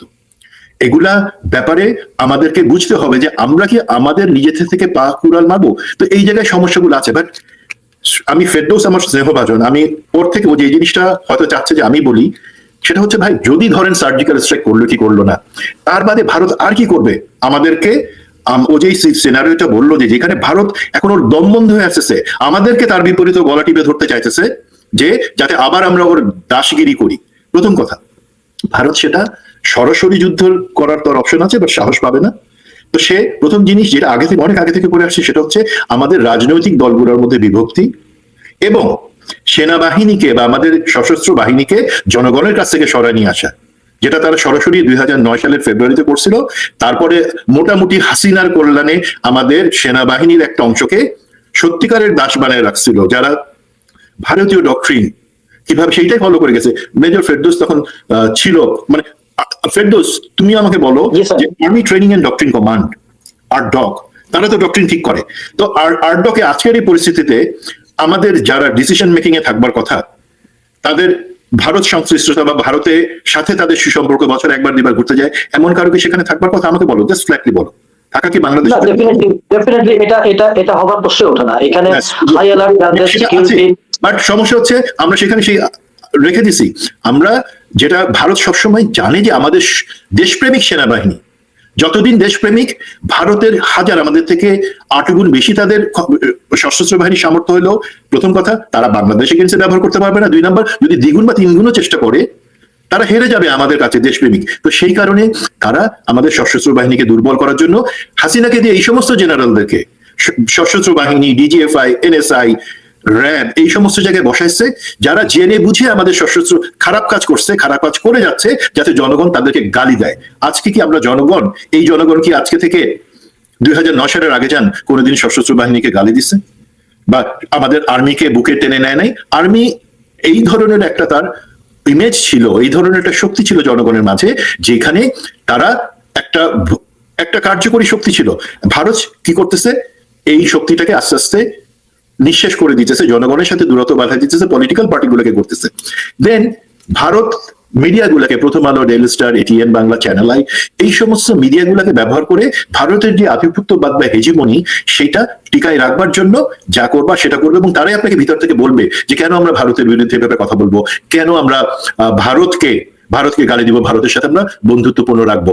এবং দেখেন আপনি, আমাদের মেইন স্ট্রিম মিডিয়ার বাদেও কিছু সাংবাদিক আছেন, আমি এখানে নাম বলতে চাই না, তারা এই গত হাদির শাহাদাতের পরের সময়টাতেও তারা কিভাবে জঘন্যভাবে আমাদের ভিতরে বিভিন্ন যে পিনাকি ভট্টাচার্য, উনি তুরস্কে গিয়ে, দেখেন তুরস্কের সাথে যেহেতু আমরা বন্ধুত্ব করতে চাচ্ছি, তাদের টার্গেট হচ্ছে তুরস্কতে গিয়ে মেজর সোয়ানসোর সাথে দেখা করে, আরে ভাই তারা সবাই নিজ নিজের দেশে বসে আছে। এই ফাজিল ডেপো, এই ছেলেপেলেগুলো তারা জানেও না যে একটা মিথ্যা বিভ্রান্তি ছড়ায়, যে কেন ছড়াচ্ছে, যে বোধহয় একটা কু করার চেষ্টা করতেছে তারা বাংলাদেশের ভিতরে। এটা, এই ন্যারেটিভটা কার স্বার্থ রক্ষা করে? ভারতের স্বার্থ রক্ষা করে। এই ধরনের ন্যারেটিভ গুলো তারা ছড়াচ্ছে। দেখেন ভারত সবসময় চায় এবং চাচ্ছে গোয়েন্দা সংস্থাগুলোকে দুর্বল করে রাখা। এখন আজকের এই পরিস্থিতিতে ভারতের সব থেকে বেশি চাল হচ্ছে, দেখেন ডিজিএফআই তে, আমি বলি ডিজিএফআই যে যারা আছে, আমি তাদের দেশপ্রেমিক অবশ্যই শ্রদ্ধা করি, বাট একটা কোশ্চেন, 9 জন হাই র্যাঙ্কিং অফিসার ডিজিএফআই তে, যারা তাদের চাকরি শেষ হওয়ার পরও চুক্তিভিত্তিক নিয়োগে কেন আছেন? 2021 সালে হাসিনার দেওয়া নিয়োগ তারা এখনো ক্যারি কেন করছেন? একটা প্রশ্ন। 2 নম্বর প্রশ্ন হচ্ছে, এনএসআই তে কিসের জন্য ছাত্রলীগের নেতারা এখনো আছেন? এটা বাহিনী প্রধানদেরকে দেখতে হবে, ডিজিএফআই সংস্থা প্রধানকে, একই সাথে আমাদের সরকারের নিরাপত্তা উপদেষ্টা যারা খলিলকে নিশ্চিত করতে হবে। আপনারা 1.5 বছরের সময় পাইলেন না? এই ইন্ডিয়ার যারা আওয়ামী লীগের বা ছাত্রলীগের, তারা তো বেসিক্যালি ইন্ডিয়ার পারপাস সার্ভ করার জন্য আছে। তো এই যে রাজনৈতিক শক্তি বা যারা আছে, বা দ্বিধা বিভক্ত রাজনৈতিক ইন্ডিয়ান লাসপেন্সার্স, পলিটিশিয়ানস, দেন আমাদের দুর্বল সেনাবাহিনী, দুর্বল গোয়েন্দা, এগুলা দিয়ে সে কি করবে? আলটিমেটলি সে যুদ্ধে জড়াবে না। সে বাংলাদেশে যেটা চাবে, ভারতীয় আধিপত্যবাদ যাতে আবার ফিরে আসে, সেই জন্য একটা সরকার যাতে ক্ষমতায় আসে, সেই সরকারকে উপরে উঠানোর জন্য মিডিয়া, সেনাবাহিনী, আমাদের অন্যান্য গোয়েন্দা সংস্থা, তাদেরকে দিয়ে পুশ করাবে। এইটাই তাদের উদ্দেশ্য। এবং পরিমণ্ডলে বাংলাদেশের ইমেজটা খারাপ করার জন্য তারা কাজ করে যাবে, আদার দেন সার্জিক্যাল স্ট্রাইক। আর সার্জিক্যাল স্ট্রাইকের কথা যদি আপনি বলেন সত্যিকার ভাবে, সার্জিক্যাল স্ট্রাইক মানে অল্প সময়ের জন্য তারা একটা অংশকে বাংলাদেশ থেকে, একটা লিমিটেড স্কেল চালায়, বাংলাদেশকে এপার ওপার করে দিল এক পাশ। ভাই, বইয়ে কাগজে অনেক কিছু সম্ভব, সেটা সম্ভব না। বড় জিনিস হলো বাংলাদেশের যে সেনাবাহিনী, আমরা যেভাবে ডক্ট্রিনাইজড, সেক্ষেত্রে আমরা যদি জনগণকে সংশ্লিষ্ট করে, সম্পৃক্ত করে আমরা সেই যুদ্ধ যাই, ইন্ডিয়া কোনোভাবে টিকতে পারবে না। That's my assessment. তবে সুমন ভাই, ধরেন জনগণকে সম্পৃক্ত করার কিছু নাই, জনগণ সম্পৃক্তই আছে, বরঞ্চ যাদের উপর আমরা নির্ভর করতেছি তারাই ইন্ডিয়ার দ্বারা মানে কি বলবো, ইন্ডিয়ান ট্যাবলেট খেয়ে বসে আছে। এবং ডক্টর ইউনূসের ব্যাপারে ফেরদৌস ভাই অনেক পজিটিভ কথা বলেন, আমরাও পজিটিভ ছিলাম, কিন্তু গত 15 মাসে আসলে ওনাদের যে অথর্বনেস আমরা দেখছি আর কি, ধরেন আর্ট ডগ বলেন বা সেনাবাহিনীর গুরুত্বপূর্ণ জায়গাগুলো বলেন, সেখানে সব ইন্ডিয়ান আশীর্বাদ পুষ্ট লোকজন এখনো বসে আছে। তো ধরেন ইন্ডিয়ার বিরুদ্ধে যদি জনগণকে লড়াই করতে, জনগণ আগে ওগুলারে পিটায় সাহায্য করবে, তারপরে যে ইন্ডিয়ার বিরুদ্ধে লড়বে, এতটুকু আমি বুঝি আর কি।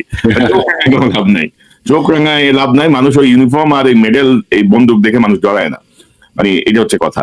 আর আপনি যেটি বলছিলেন, আমি আসলে একটু আগে জানলাম যে ইলিয়াসের বাংলা এডিশন বাংলাদেশ থেকে তার নিবন্ধন বাতিল করা হয়েছে। এই যে ধরেন রেজওয়ানার তথ্য উপদেষ্টার এবং আসিফ নজরুল আইন উপদেষ্টার অগ্রণী ভূমিকা এই জিনিসটা হয়েছে, এবং আমরা বলতে চাচ্ছি অতি দ্রুত এটা প্রত্যাহার করে নাও, নাহলে হাসিনা পালায় মরছে আর তোমরা কি ঘোড়ার ডিমের কি হইছো যে তোমরা এসব ক্ষমতা দেখাবা। মানে ভাই অদ্ভুত লাগে, ওই যে আছে না, হাতে ঘোড়া গেল তল মশা বলে কত জল, কি যেন একটা আছে না, ওই টাইপের অবস্থা আর কি। ধরাকে সরা গেল, চোরের গোষ্ঠী সব চুরি করে সব সাফ করে ফেলতেছে। মানে সাদা পাথর, একটা নদীর সাদা পাথর সব নিয়ে উজাড় হয়ে গেছে, পরিবেশ উপদেষ্টা কিছু জানে না, রেজওয়ানা। এটা বিশ্বাস করার মতো? সে ভাগ পায় নাই? অবশ্যই ভাগ পাইছে। সব থেকে কষ্টের জিনিস কি করব ভাই, দেখেন আপনি, হাসিনা লেজ তুলে পালাইছে তার শ্বশুর বাড়িতে, তারপর এদের কোনো হুঁশ হয় নাই যে কোনো কিছু দমায় রেখে হবে না। ঠিক আছে, ইলিয়াস কি পাগলের মতো কথা বলে? ইলিয়াস কি উস্কানি দিচ্ছে? সে ইমোশনাল কথা বলছে, সে কোনো উস্কানি কিন্তু দেয় নাই। ভাই, কিছু দাঁড়িয়েছে, তুমি ইলিয়াসের সাথে কথা বলো। প্রথম আলো ডেইলি স্টার নিয়ে উস্কানি দেওয়া লাগবে না। প্রথম আলো ডেইলি স্টারের বিষয়ে মানুষ যে পরিমাণ ক্ষুব্ধ, যে পরিমাণ সেন্সিটাইজ হয়ে আছে, এবং গান এই যে রেজওয়ানা বলেন, আসিফ নজরুল বলেন, আলী রিয়াজ বলেন, ইভেন কি ডক্টর ইউনুস বলেন, এরা সব প্রথম আলো প্রোডাক্ট। তো সব তো প্রথম আলো প্রোডাক্ট। প্রথম আলো এটাকে তৈরি করছে, এখন বেচতেছে, এখন এখন কাজে লাগাচ্ছে। তো আমার মনে হয় যে এইটা থেকে পিছু হটে আসা উচিত, না হলে কিন্তু তারা তাদের ক্ষতি নিজেরাই করবেন, আমাদের কিছু করার থাকবে না। কারণ আমরা ধরেন এই হাসিনাকে গত 15 বছর ধরে তো মোকাবেলা করছি আমরা, তাই না? তো এগুলো আমাদের কাছে দুধ ভাত আর কি। এইসব রেজওয়ানা, আসিফ নজরুল, গং, এগুলো হচ্ছে দুধ ভাত, এগুলো কোনো কঠিন কিছু না। তো ফেরদৌস ভাই, আমরা অনুষ্ঠান শেষ করব, শেষ দিকে আপনি যদি কিছু সাপ্লিমেন্ট করেন, বা আরেকটা স্লাইড আছে, আপনার স্লাইডটা কি আমরা দেখাবো? আমরা অবশ্যই আমি ওই শেষের স্লাইডটা একটু দেখানোর আগে একটা, আপনি একটু কাইন্ডলি একটা শো করেন ভাই, জি স্লাইডটা শো করলে দিতে হবে। আমি জাস্ট এখানে আমাদের স্লাইডে দর্শকদের জন্য, এর আগেরটা ভাই কাইন্ডলি। জি জি, এখানে আমরা যেটা আলাপ করলাম যে অলরেডি ইন্ডিয়া হচ্ছে তার বামুনিতে অর্থাৎ আসামে, কিষানগঞ্জ, বিহারে এবং চোপড়াতে তারা 3টা গ্যারিসন তারা তৈরি করেছে। এখন এটাতে আমাদের একটু জানা দরকার, বা এটাতে কমব্যাট ইন্টেলিজেন্স যেটাকে বলা হয়, অর্থাৎ what is going on the other side of the hill, অর্থাৎ পাহাড়ের ওই পাশে কি আছে সেটা জানার জন্য তো আপনি পাহাড় ক্রস করে ওই পারে যেতে পারেন না। So you should have some measure, আপনার একটা বুদ্ধি থাকা দরকার, একটা গোয়েন্দা থাকা দরকার যে পাহাড়ের ওই পারে কি আছে। ঠিক সিমিলার ওয়েতে বর্ডারের ওই পাশে কি হচ্ছে এটাকে বলা হচ্ছে কমব্যাট ইন্টেলিজেন্স, বা আপনার মনে করেন অ্যাক্রস বর্ডার ইন্টেলিজেন্স। এটার মাধ্যমে আমাদেরকে জানা উচিত যে ওখানে অ্যাকচুয়ালি ওদের ফোর্সের সংখ্যাটা কেমন, বা ওদের ফোর্সের টাইপসটা কি, ওদের অরব্যাটটা কি, বা অর্ডার অফ ব্যাটেলটা কি। এটা যেখানে যদি মনে করা যাক, আমি যদি এখানে দেখি যে আমাদের বাংলাদেশে এই মুহূর্তে আমাদের একটা জাতীয় ঐক্য অবশ্যই আছে আমাদের, বাট জাতীয় ঐক্যের ভিতরে আমাদের ভিতরে অনেক মতভেদ আছে। যেমন আপনি যদি আপনার এই আজকের যে টকশোটা, এটারে যদি আপনি কমেন্টস গুলা পড়েন, আপনি দেখবেন এখানে অনেকে টিজ করে অনেক কথা বলেছে। এখানে তো আমরা কাউকে গালিগালাজ করি নাই, বাট এখানে দেখবেন আপনার মতভেদ 10 রকমের কথা এখানে আসবে, শুধু এই ছোট একটা অনুষ্ঠান, হাফ এন আওয়ার বা 1 ঘন্টা। তাহলে সেখানে বাংলাদেশ নিয়ে তো মানুষ কথাবার্তা বলবে, বিভিন্ন রকমের মত পার্থক্য থাকবে, বাট মত পার্থক্য থাকলেও আমাদের মতটা এক মিলাইতে হবে যে আমাদের দেশের সাথে আমরা সবাই একমত। এই জিনিসটা আমাদেরকে নিয়ে আসতে হবে, এবং এই জিনিসটা নেতৃত্বের মাধ্যমে আনতে হবে। এটা আমি আপনি যতই গলাবাজি করি এখানে আসবে না। আর সেই ক্ষেত্রে যেটা হচ্ছে যে ভারত যেটা চেষ্টা করবে, আপনি একটা দেখেন যে ভারতের ভিতরে কিন্তু এখন আওয়ামী লীগার্সরা ভারতে ওরা ওইখানে হারবার করতেছে, ওরা এখানে পালিয়ে আছে। আর আওয়ামী লীগ এমন একটা দল, অ্যাকচুয়ালি আওয়ামী লীগ একটা দল না, আওয়ামী লীগ একটা ধর্ম। আমি এটাকে ধর্মই বলবো। এমন একটা ধর্ম আওয়ামী লীগ, যে আওয়ামী লীগ হচ্ছে আপনার তারা করবে কি, তাদের পীর বা পয়গম্বর আল্লাহ মাফ করুক আমাকে, লুটপাট হচ্ছে ওদের মূল মন্ত্র, বা ওদের ভার্স যেটাকে আমরা বলি বাণী, ওদের ভার্স হচ্ছে মূল মন্ত্র। লুটপাট, গায়ের জোর, বেয়াদবি, গুন্ডামি, এগুলো হচ্ছে ওদের।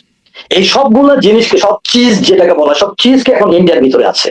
সো ইন্ডিয়া কি করবে, এই চিজটাকে ক্যাপিটালাইজ করা, যেটা মেজর সুমন যে কথাটা বলেছেন, যে আমি তো মিলিটারি ম্যানুভারের কথাটা আমি মোটামুটি ভাবে আমি নেগেট করে দিলাম, but on the other hand যদি বাংলাদেশের ভিতরে যদি আমাদের অন্যান্য ডিস্টার্ব গুলো যদি তৈরি করে, তাহলে একমাত্র এই আওয়ামী লীগার্স যারা হচ্ছে এই মুহূর্তে ইন্ডিয়াতে আছে তাদেরকে দিয়ে। তাহলে কিভাবে করাতে পারে? এক হচ্ছে ওদেরকে ট্রেনিং দিয়ে, যে ওরা ওখানে ট্রেনিং করবে, তারপর একসময় বাংলাদেশ আসবে, হয়তো 100 জন আসলো, 10 জন হতে জেলে যাবে, ধরা কাটা খাবে, বাকি 90 জন বাংলাদেশে বিভিন্ন রকমের অশান্তি করবে। সো এই ধরনের একটা জিনিস তারা তৈরি করতে পারে। আরেকটা কি করতে পারে তারা হচ্ছে বাংলাদেশের মধ্যে, যে যেমন মনে করেন যে হাদিকে যেভাবে হত্যা করা হলো, শাহাদত বরণ করলো হাদি, বা আপনি মনে করেন যে বাংলাদেশে আরো এরকম মনে করেন যে কিলিং হবে, এই ধরনের জিনিসপত্র তারা করতে পারে। সো জাতীয় একটা ঐক্য তৈরি করে গভর্নমেন্টকে একটু কঠোর হতে হবে। আমি মনে করি গভর্নমেন্টকে কঠোর হবে, এখানে দয়া মায়ার কোনো জায়গা নাই। এখানে আমাদের একটা স্ট্রং ডিপ্লোমেসি আনতে হবে। যুব সমাজ যেটা আছে, যুব সমাজ যারা এই আন্দোলনের অগ্রণী ভূমিকা পালন করছে, তাদেরকে সঠিকভাবে ব্যবহার করতে হবে। এখানে আমাদের মিডিয়ার প্রপারলি ইউজ করতে হবে। এখানে মিডিয়ার ব্যবহারটা আমাদের এমন হয়ে যাচ্ছে যে আমার ইচ্ছেটা লিখলাম, আপনার ইচ্ছেটা লিখলেন, এই ধরনের, মানে মিডিয়ার একটা টোটাল একটা মিডিয়া পলিসি থাকতে হবে। আন্তর্জাতিক খেলোয়াড় যারা আছে তাদেরকে মাঠের মধ্যে আনতে হবে, অর্থাৎ যেমন টার্কি, পাকিস্তান, চায়না, এদের সাথে ডিপ্লোম্যাটিক টাইজটাকে স্ট্রং করতে হবে। একটা জিনিস ইন্ডিয়াকে বুঝে দিতে হবে যে ভাই, ভয় দেখায় কোনো লাভ নাই, ভয় দেখায় এই বাংলাদেশে তুমি কিছুই করতে পারবে না। 15 বছর ইন্ডিয়াকে হাসিনা দিছিল জন্যই ইন্ডিয়া এইগুলো করতে পারছে, মাথায় উঠছে। বাট ইন্ডিয়াকে যদি এগুলো না দিত, জীবনে কোনদিন এটা করতে পারতো না ইন্ডিয়া। এটা বলার পরে, হ্যাভিং সেড দোস, আমি আপনাকে খালি জাস্ট বলবো, আমাদের এই যে স্লাইডটা আমাদের চলছিল, তারপরে লাস্টের স্লাইডটা দেখাই আমরা একটু কাইন্ডলি। এটা ইন্ডিয়ার অনেকগুলো মিডিয়াতে আসছে। এই ইন্ডিয়াতে মিডিয়াতে আসছে যে যেখানে 8 সিস্টার যে কথাটা লেখা আছে সেই জায়গাটা আমাদের পঞ্চগড়, বগুড়া, দিনাজপুর ওই এলাকা, এটা তারা কেটে দিছে। অর্থাৎ আগের স্লাইডের সাথে এটার মিলটা হচ্ছে যে ওরা ওইভাবে আমাদের এই জায়গাটুকুকে লিমিটেড একটা অফেন্সিভ করে, যেটাকে রিপোস্টে বলা হয়, এটার মাধ্যমে ওরা জায়গাটা কেটে ফেলবে। কেটে ফেলে আমাদের বাংলাদেশটা দেখেন মাথাহীন একটা দেশ হিসাবে আমরা এখানে এইভাবে থাকবো, যদিও এটা আদৌ বাস্তবে সম্ভব না। তো আপনার মাধ্যমে আমি দর্শক যারা আছেন, যারা বাংলাদেশকে ভালোবাসেন, এবং আগেই বলেছি যে আজকেরটা হচ্ছে ভারতপন্থীদের জন্য না, আজকেরটা সুশীলদের জন্য না। সুতরাং আমরা কি এই বাংলাদেশ দেখতে চাই? ডেফিনেটলি চাই না। সুতরাং যদি আমরা এই বাংলাদেশ দেখতে না চাই, আমরা যদি আমাদের বর্তমান বাংলাদেশকে চাই, আমরা ইন্ডিয়ার ভিতরে যা খুশি হোক, এটা আমাদের ব্যাপার না। আমরা যদি আমাদের এই বাংলাদেশকে রাখতে চাই, ঠিক রাখতে চাই, আমাদের সবাইকে জাতীয় ঐক্য নিয়ে থাকতে হবে এবং আমাদেরকে আমাদের দেশটাকে ভালোবেসে যেভাবে আমাদের আগায় নেওয়া উচিত, এই ব্যাপারে আমি মনে করি যে যার যেখান থেকে দরকার ওইভাবে তারা এফোর্ট দিবে। অবশ্যই অবশ্যই ফেরদৌস ভাই, এসব চোখ রাঙানিতে লাভ হবে না। সুমন ভাই, আপনার শেষ মন্তব্যটাকে শুনতে চাই। জি, এবং আমাদের একজন দর্শক বলছিলেন যে মানে ফেনী কেন্দ্রিক একটা বিষয় তো কাজ করছে, ফেনী নদী বা ফেনীতে ওদেরকে যে শিল্পাঞ্চল দেওয়া হয়েছিল, জি। সব দিয়ে ফেনীতে একটা ক্যান্টনমেন্ট বা ক্যান্টনমেন্টের কিছু একটা এস্টাবলিশমেন্ট করা যায় কিনা, এই বিষয়টা নিয়ে কথা বলছিলেন আমাদের দর্শকদেরকে। জি, ফেনীতে কিছু করা যায় কিনা সেটা কি, অথবা অলরেডি আমরা সেটাতে নিয়ে কাজ করছি কিনা, সেই জিনিসটা অ্যাকচুয়ালি আমি পাবলিকলি বলতে চাচ্ছি না। আর পাবলিকলি যখন বলতে চাচ্ছি না, তার মানে আপনারা ধরে নিতে পারেন যে হয়তো সরকার কিছু করছে, বা সেগুলো আমরা তারা করবার আগে পাবলিকলি বলবো না। আর ফেনীর দিক থেকে আমাদের যেই থ্রেটটা যতই থাকুক না কেন, আমাদের ডিভিশন গুলা, আমাদের বাহিনীর যেই ডিভিশন আছে সেগুলো এমন ভাবে পয়েজড যে আলহামদুলিল্লাহ আমি যেইভাবে আছে ইনশাল্লাহ ভারত ওইখান থেকে কিছু করতে পারবে না, হাজার চেষ্টা করুক। সুতরাং সেটা একটা দিক। আর মেইন থ্রেড যেটা ও বলছে যে 3টা স্পটের কথা দেখালো উত্তরবঙ্গে, সেটা এখন এই জিনিসটা আমি মনে করি ইনশাল্লাহ কখনোই সম্ভব না, ওরা এই ধরনের ড্রিম। আমি একটা জায়গায় শুধু একটু বলি আপনাদেরকে, যে একটা পয়েন্ট আমি বলছিলাম যে সশস্ত্র বাহিনীর সাথে জনগণের যে দূরত্ব তৈরি করা হয়েছে, ইন্ডিয়া সযতনে করছে, হাসিনা সেটা এক্সিকিউট করছে, এবং আমাদের সশস্ত্র বাহিনীর যে লিডারশিপ গত 15 বছরে ছিল তারা সেইটাতে পাকাপোক্ত করছে, করার কারণে দূরত্ব। নাহলে আপনি দেখেন, আমি শহীদ হাদির প্রতি আমাদের যে আবেগ এবং শ্রদ্ধা সেটা দেখেই বলতেছি, একই সময়ে কিন্তু আমাদের 6 জন সৈনিক শান্তি বাহিনীতে তারা জান দিয়েছেন দক্ষিণ সুদানে। এখন এই জায়গাটাতে কনক ভাই আপনি একটা পোস্ট করেছিলেন তাদের প্রতি শ্রদ্ধা জানে, তাদের যে আত্মত্যাগ। বাট দেখেন সেই জায়গায় কিন্তু ওই ধরনের জিনিসটা আলোচনা করা, জিনিসটা সামনে আনা, যে কত বড় একটা ত্যাগ, সেই জিনিসটা আনা, সেটা কিন্তু আমরা যথাযথ সম্মান জানাতে ব্যর্থ হয়েছি। জানা যায় কত লোক না লোক সেটা আমি এই সৈনিকদের ক্ষেত্রে বলতে চাচ্ছি না, বাট জিনিসটা নিয়ে আলোচনা করা। অনেকে বলবে না তারা তো বাংলাদেশের স্বাধীনতার জন্য না, সার্বভৌম, তারা বিদেশে আন্তরক্ষী বাহিনীতে গিয়ে করছে, সেখানে টাকা পয়সা পাওয়া যায় না। ভাই, একটা সৈনিক, একটা প্রতিটা সেনা সদস্য ট্রেনিং করে দেশের সার্বভৌমত্বের জন্য, আমরা সেখানে তাদেরকে পাঠাই অ্যাসাইনমেন্ট। আর একটা জিনিস জানেন, যদি জাতিসংঘ 1 টাকা দেয় প্রতি সৈনিকের বিপরীতে, সেখান থেকে সেই সৈনিকটা পায় 22 পয়সা, সেনাবাহিনী পায় 8 পয়সা, মোট 30 পয়সা, বাকি 70 পয়সা কোথায় যায় আপনি জানেন? বাংলাদেশ সরকার সেটা একটা ইনকাম হিসেবে নেয়। তার মানে 1 টাকার বিপরীতে 70 পয়সা বাংলাদেশ সরকার, সৈনিক সেটা দিয়ে কামাই। মূল কথা হচ্ছে না, সৈনিকের যে দায়িত্ব, সে দায়িত্ব হিসেবেই তিনি অ্যাসাইন্ড, এবং সেটা বাংলাদেশের জন্য যুদ্ধ করা, আর বাংলাদেশের সরকারের অ্যাসাইনমেন্টে অন্য দেশের নিরাপত্তা নিশ্চিত করা, এটার মধ্যে খুব বেশি পার্থক্য নাই। আমি এই জায়গাটাতে বলবো, আপনাকে ধন্যবাদ জানাবো, বাকি সবাইকে বলবো আমাদের সশস্ত্র বাহিনী যারা খারাপ আমাদেরকে বলতে দেন, আমরা বলতেছি, আমরা ইনশাল্লাহ বলে যাব আপনারা সশস্ত্র বাহিনীকে ভালোবাসেন, আপনারা তার পাশে থাকেন। আর যারা আপনার এই সংগ্রাম বিপ্লব যারা মাঠে থেকে আনছে অবশ্যই আছে, তার বাদে এই যে পিনাকি, কনক স্যার, আপনি, ইলিয়াস, আপনারা যে কাজগুলো করে গেছেন, সেখানে ইলিয়াসের অবদান ছোট না। তাকে এই মুহূর্তে এই ধরনের অসম্মান বা তার বিরুদ্ধে শত্রু জায়গায় যায় না ভাই, তখন আমরা কিন্তু সবাই আপনাদেরকেই বয়কট করবো। এই জিনিসটা খেয়াল করবেন। ওগুলা ওইসব ধাক্কা লোড তারা নিতে পারবে না, বোঝাই তো যাচ্ছে যে সিম্পল বিষয় নিতে না পেরে তারা বন্ধই করে দিচ্ছে একটা মিডিয়া। তো তার মানে আপনি বুঝতে পারছেন যে তাদের লেভেলটা কি, ডেপথের লেভেলটা কি, বা তাদের বোঝার সক্ষমতা কি, তারা ওই হাসিনার মতোই আচরণ করছেন। এবং আমরা যেই জায়গাগুলো বলছিলাম যে কালচারাল ফ্যাসিজম বা মিডিয়ার মধ্যে যে ফ্যাসিস্ট শক্তির যে অনুগত শক্তি, তাদেরকে ব্যাপারে আমরা বারবার বলছিলাম, কিন্তু সরকার কিন্তু মনোযোগ দেয় নাই। আপনি যদি দেখেন যে গত কয়েকদিনে এই হাদি কিন্তু শিরোনাম থেকে হারিয়ে গেছে, মানে ইন্টেনশনালি হাদিকে, শহীদ ওসমান হাদিকে সংবাদপত্রের শিরোনাম থেকে কিন্তু সরিয়ে দেওয়া হয়েছে। সামনে চলে আসছে ফ্যাসিস্ট তোষণকারী ফ্যাসিস্ট ভারতের আজ্ঞাবহ যে মিডিয়া ডেইলি স্টার এবং প্রথম আলোর প্রতি মানুষের যে ক্ষোভ, সেটিকে নিয়ে নানা রকমের কপচাকপচি চলছে। তো আমার মনে হয় যে ওসমান হাদি আমার চ্যানেলে একটা গুরুত্বপূর্ণ কথা বলেছিল, আমি এটা হয়তো সরাসরি দিব। সে বলছিল যে কনক ভাই, আমাদের জুলাই বিপ্লবটা আসলে জাহাঙ্গীর গেটের আগে থেমে যাওয়াতেই আমাদের মূল সমস্যাটা হয়েছে। জুলাই বিপ্লবটা যদি জাহাঙ্গীর গেটের ভিতর পর্যন্ত ঢুকতো তাহলে কিন্তু এই অবস্থা চলতে পারতো না আর কি। তো এখনো যারা আমাদের ইউনিফর্ম বাহিনীতে আছেন, সেটা আর্মিতে হোক, পুলিশে হোক, বিজিবিতে হোক, তারা যদি মনে করেন যে ইন্ডিয়া বা হাসিনা তাদেরকে রক্ষা করতে পারবে, তাদেরকে বুঝে শুনেই আগায়েন। কারণ বাংলাদেশের মানুষ দেখাই দিচ্ছে, ছাত্র জনতা মিনিমাম কোনো অস্ত্র ছাড়াই, মিনিমাম কিছু ছাড়াই, খালি হাতেই তারা যে বিপ্লব ঘটিয়েছে, সেই বিপ্লবের থেকে তারা দূরে নয়। তো পাশাপাশি আমি এটাও বলবো যে অতি ইসলামিস্ট আচরণ থেকে আমাদেরকে সরে আসতে হবে। বাংলাদেশ যেন কোনোভাবে উগ্রবাদী রাষ্ট্র হিসেবে পৃথিবীর বুকে চিহ্নিত না হয়। যারা ইসলাম প্রিয় মানুষ তারা নিশ্চয়ই বুঝতে পারবেন যে ইসলাম অনেক কিছু অনুমোদন করে না। প্রত্যেকটা ধর্মের মানুষকে নিরাপত্তা দেয়া একজন মুসলমানের যেমন দায়িত্ব, তেমনি রাষ্ট্রের, বাংলাদেশের মতো একটি অসাম্প্রদায়িক রাষ্ট্রেও এটা আমাদের প্রত্যেকের অবশ্য কর্তব্য। মেজর ফেরদৌস, মেজর সুমন, আপনাদের দুজনকে অসংখ্য ধন্যবাদ আজকের আলোচনায় যোগ দেওয়ার জন্য। নিশ্চয়ই আমরা আপডেট গুলো নিয়ে পরবর্তীতে আবারও কথা বলবো ইনশাল্লাহ। ধন্যবাদ। ইনশাআল্লাহ। ধন্যবাদ। আসসালামু আলাইকুম। আসসালামু আলাইকুম। দর্শক, এখন যে অনুষ্ঠান শুনলেন নিশ্চয়ই আপনি আলোচনা মর্মার্থ উপলব্ধি করতে সক্ষম হবেন। নানা ধরনের ভেচকি দেওয়ার চেষ্টা করছে ভারত, খুব বেশি লাভ হবে বলে মনে হয় না। কারণ বাংলাদেশের প্রতিরক্ষায় বাংলাদেশের জনগণই যথেষ্ট, ইতিমধ্যে সেটি ভারত জানে। তারা 16 ডিসেম্বরকে তাদের বিজয়ের দাবি করলেও 9 মাসের রক্তক্ষয়ী যুদ্ধ বাংলাদেশের বীর মুক্তিযোদ্ধারাই করেছে, সাধারণ মানুষ লড়েছে। শেষ মুহূর্তে মিত্রবাহিনী হিসেবে যোগ দিয়ে ভারত এখন নিজেদেরকে সেই কৃতিত্ব দাবি করে। এমন ছোট লোক যে বাংলাদেশের কথা উল্লেখ করে না, মুক্তিবাহিনীর কথা তারা উল্লেখ করে না। তো এইসব ছোট লোকই বাংলাদেশের মানুষ জানে, এবং বাংলাদেশের মানুষ তাদের সাহস সম্পর্কেও যথেষ্ট পরিমাণ ওয়াকিবহাল যে তারা কি করতে পারে, কত দূর যেতে পারে। সো এই জায়গাগুলো নিয়ে ভাবনার কিছু নেই। তারপরেও যেহেতু ইন্ডিয়ান মিডিয়ার যে প্রোপাগান্ডা, সেই জায়গাগুলো থেকে আমাদের মনে হলো যেন এই বিষয়টি আমরা একটু আলোচনায় নিয়ে আসি। আমাদের সরকার, বেসরকার, সাধারণ মানুষ সবার জন্য জাস্ট একটা সাধারণ আলোচনা। পাশাপাশি আমরা আবারও বলবো যে বাংলা এডিশনের যে নিবন্ধন বাতিল করা হয়েছে, যেটি আমি শুনতে পাচ্ছি, আমার সঙ্গে এখন ইলিয়াসের কথা হয়নি, তো সেটি অবিলম্বে ফিরিয়ে দেন, লেজে গোবরে হয়ে যাবেন। কিন্তু আমি বললাম অপদার্থ ইউনূস সরকার এই আরেকটা অপদার্থ কাজের দিকে যাচ্ছেন। যেই জায়গাগুলো আপনাদের ভূমিকা রাখার কথা সেই জায়গাগুলো রাখতে পারছেন না। অপদার্থের চূড়ান্ত পর্যায়ে আপনারা যে পৌঁছেছেন এবং শেষ রক্ষা হবে না। কেউ আসলে হাসিনা পালায় গেলেও আপনারা কিন্তু পালাতে পারবেন না। তো সেটি আপনাদেরকে বোঝা উচিত। বিপ্লব পরবর্তী আপনাদেরকে যে দায়িত্ব দেওয়া হয়েছিল, আপনারা মোটামুটি সেটি করতে সম্পূর্ণ ব্যর্থই হয়েছেন। আমি বলবো আপনাদের কাছ থেকে জুলাই বিপ্লবের কোনো আউটকাম আমরা এখন পর্যন্ত পাই নাই। আপনারা টাকা লুটপাট করছেন, আপনারা নিজেদেরকে নিয়ে ব্যস্ত আছেন, নিজেদের স্বার্থ সিদ্ধি করছেন। রাষ্ট্রীয় চেয়ারে বসে ছাত্র জনতার রক্তের উপর দিয়ে যে ক্ষমতা আপনাদেরকে দেওয়া হয়েছে। তো দর্শক, এই চ্যানেল